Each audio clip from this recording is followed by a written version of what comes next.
How do you tell the entire world about a story happening in your local community? That's what we're here to figure out. This is BBC Pop-Up, the company's first traveling bureau. BBC Pop-Up spent 6 months exploring the US, asking Americans what untold stories they wanted to share with the rest of the world. But now we're going global, and our first stop is Kenya. But why Kenya? Well, US President Barack Obama is traveling there this month for a summit.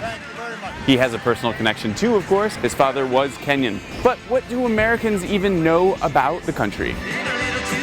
I know next to nothing about Kenya, unfortunately. I know it's a country in Africa. I do know that they're good at running sports, and they've had a good soccer team.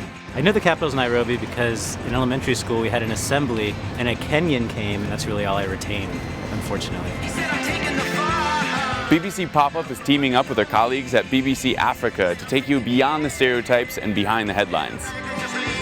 We'll be spending most of July in Nairobi to find out what life is really like in this ethnically diverse and tech-savvy nation by asking Kenyans themselves what stories they want told to our audience.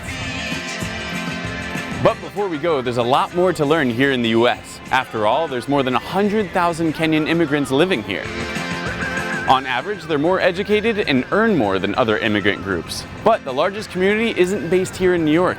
It's based in Dallas.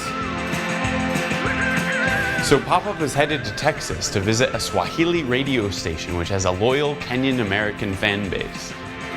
But you don't have to be Kenyan or even Kenyan American to get involved. If you have a story idea or even a question you want the BBC to answer, get in touch using #BBC Pop-Up.